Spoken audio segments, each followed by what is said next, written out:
Fala aí, gente. Firmeza, beleza? Como é que vocês estão? Espero que tudo bem. Bom, vou fazer esse videozinho aqui só comentando algo que aconteceu essa semana e gerou um certo burburinho, né? Eu vi bastante gente comentar sobre isso e algumas pessoas com pouco conhecimento do trâmite na Câmara de Deputados, né? Ou no Legislativo em geral, né? Seja Câmara de Deputados, Câmara de Vereadores, Assembleia Legislativa do Estado, etc. É o tal do projeto de lei do nosso querido senhor pastor Sargento Isidório, né?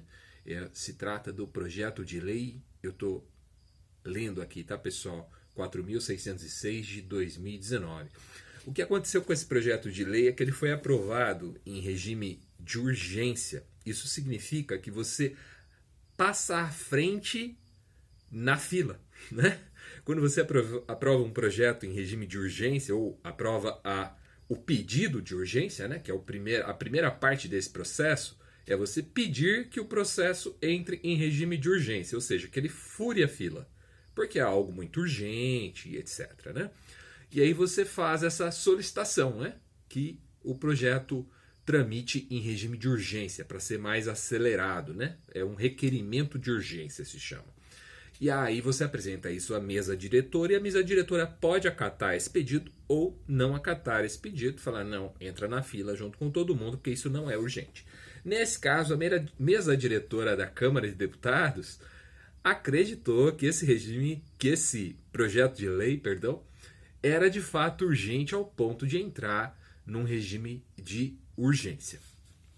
E do que se trata esse projeto de lei? Eu vou ler aqui a descrição que ele faz, né, do projeto de lei do senhor pastor Sargento Isidório. A descrição veda qualquer alteração, edição, supressão, adição ou adaptação dos textos dos livros da Bíblia Sagrada, mantendo a inviolabilidade de capítulos e versículos, proibindo modificar o texto sagrado, garantindo a pregação de seu conteúdo em todo o território nacional. Partindo desse início, desse preâmbulo, vamos dizer assim, né, dessa apresentação do que se trata o projeto de lei que ele está apresentando, a gente já tem alguns problemas. Primeiro, edição, supressão, adição ou adaptação dos textos dos livros da Bíblia Sagrada. Nós fazemos isso o tempo inteiro. Né? Até a pregação é uma edição de um texto da Bíblia Sagrada. Você tira um texto específico, analisa o contexto dele, faz exegese, faz hermenêutica. Isso é edição. É uma forma de editar. Né? Você suprime, você escolhe alguma palavra para dar ênfase em algum aspecto que você quer trabalhar melhor na sua mensagem. Né? Você ignora, de repente, alguma palavra que não vai colaborar com o raciocínio que você está traçando. Muitas vezes eu já fiz isso. Eu estou lendo um capítulo, por exemplo, quero dar uma ênfase nesse texto e tem um entre vírgulas no meio do texto que vai fugir da linha de raciocínio. Faz sentido dentro do contexto geral, mas dentro do contexto específico que eu estou pregando, aquele entre vírgulas vai atrapalhar o raciocínio. Muitas vezes eu vou pular esse trecho. Eu vou falar, vamos pular direto para o versículo tal.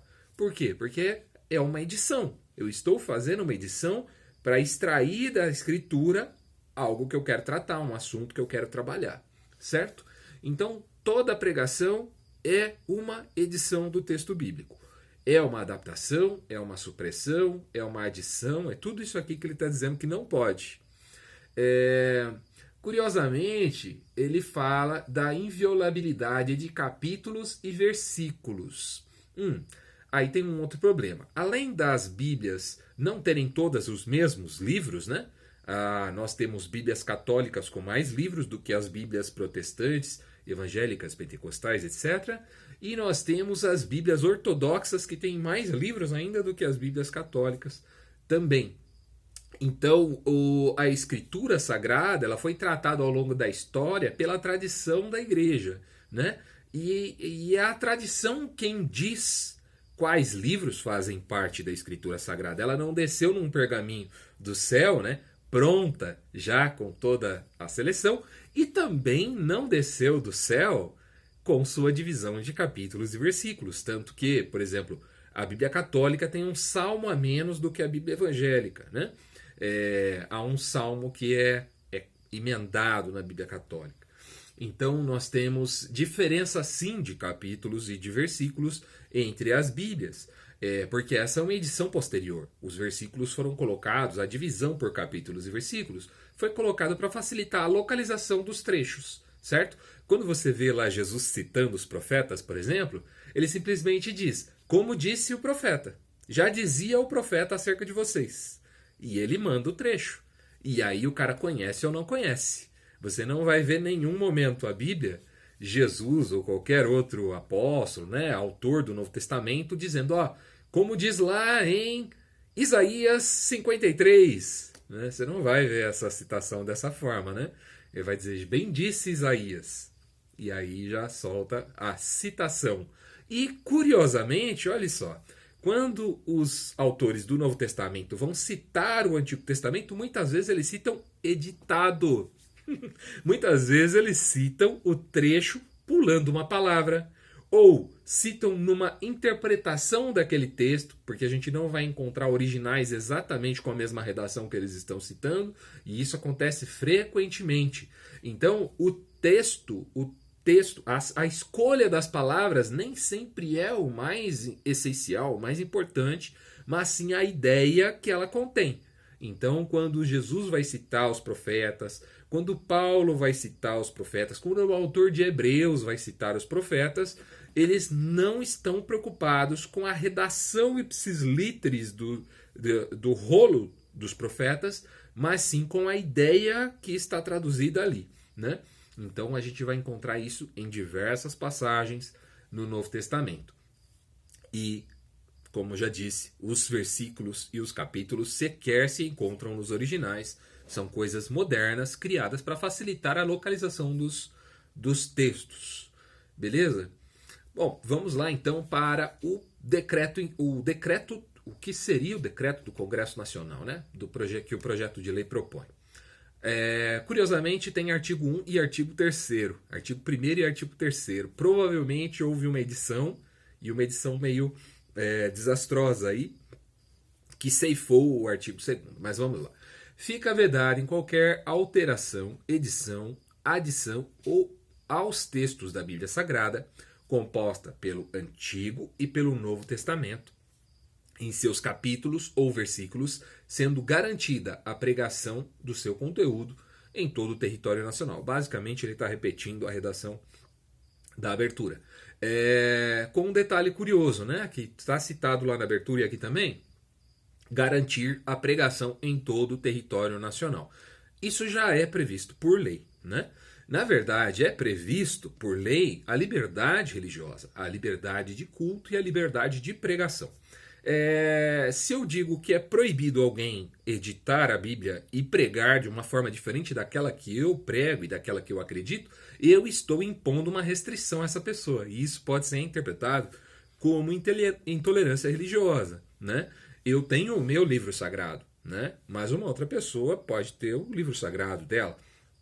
E pode ser parecido com o meu, talvez, né? E então, essa lei fere a Constituição, para começo de conversa, né? Ela fere um princípio elementar da Constituição, que é a liberdade de culto, né? Então é uma lei que propõe um formato de enxergar a religião limitado a uma expressão da Bíblia Sagrada. Com o seguinte detalhe, ele não diz aqui qual é a Bíblia que seria adotada, né?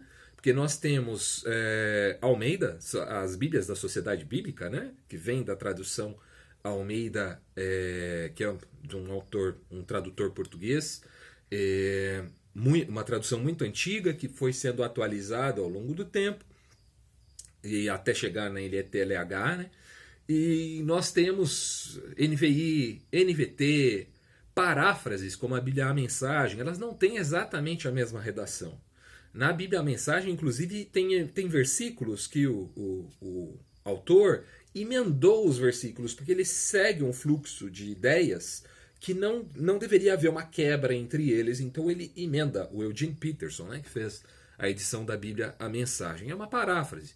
Por essa lei, teria que ser eleita uma versão, né? E todas as demais seriam consideradas criminosas, inclusive a Bíblia, a Mensagem, que de fato é uma paráfrase da Bíblia, né? E depois, artigo 3º, essa lei entra em vigor na data da sua publicação. Qual é o problema que eu vejo, o principal problema que eu vejo num projeto desse? É que eles colocam na responsabilidade do Estado algo que é responsabilidade da Igreja. A Igreja é a detentora da Escritura e ao longo de 2000 anos de história da Igreja, a Igreja em vários momentos reviu termos. Vou dar só um exemplo para vocês. Não sei se vocês conhecem essa história, mas se vocês quiserem saber mais sobre isso, procurem Alex Stanhofer. Ele escreveu muito bem e falou muito bem sobre esse assunto, que é a história da metanoia, né? Quando Lutero leu metanoia, né? Arrependei-vos e crede no Evangelho, a Igreja Católica até então interpretava isso como façam penitência e creiam no Evangelho, né?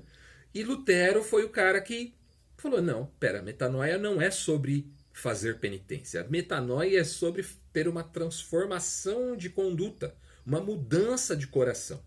Então, houve uma edição da Escritura ali, uma releitura. A partir do momento que Lutero entendeu metanoia de uma forma diferente como era entendida até então, ele trouxe uma nova leitura para as Escrituras. Houve uma atualização do olhar sobre as Escrituras. Não houve uma atualização do texto. O texto continua sendo o mesmo, continuou sendo metanoia.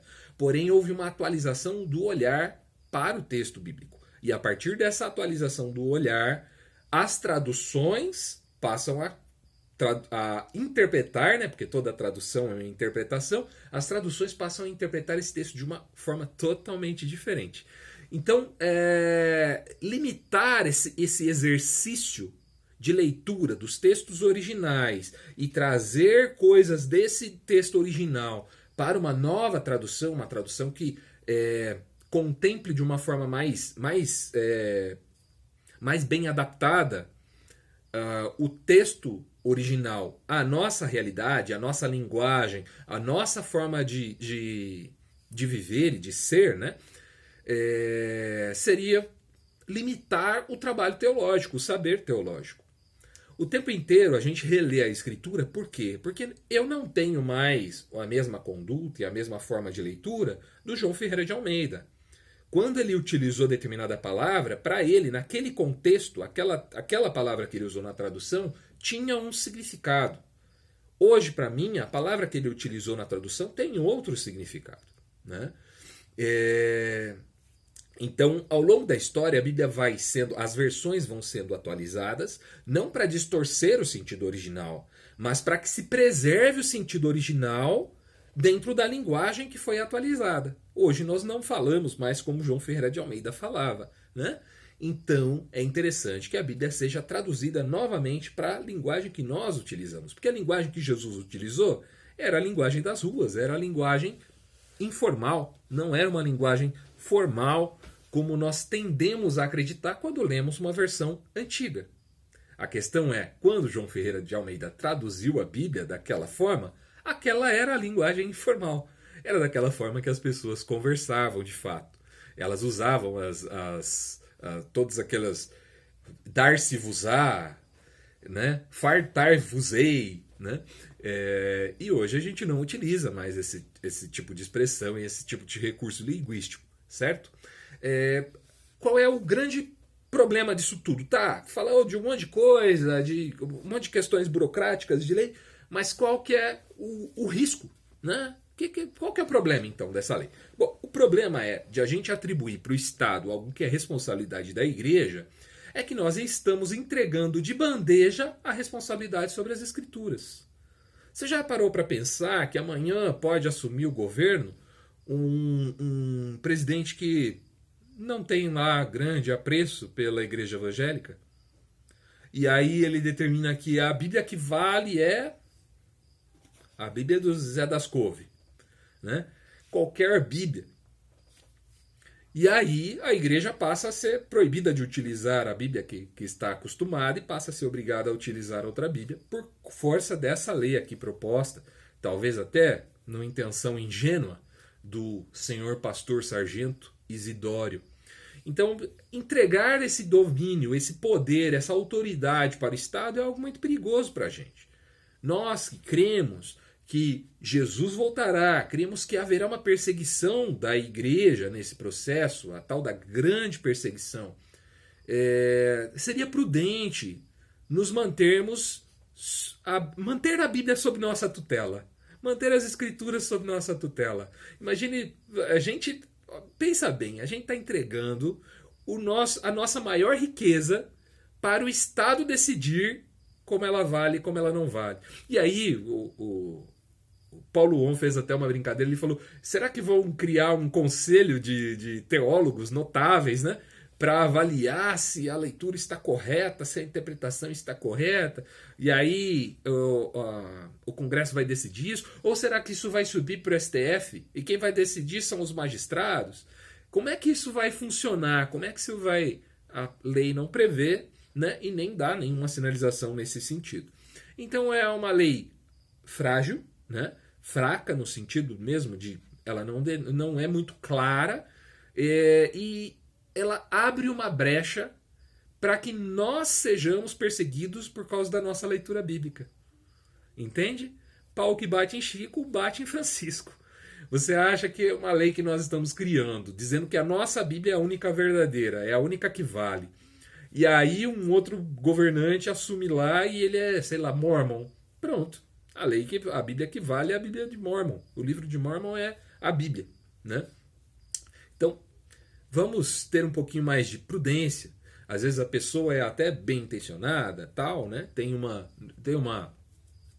Não tem grandes aspirações ou de dominação nem nada desse tipo, mas essa autoridade de legislar está sobre o senhor pastor sargento Isidório, né?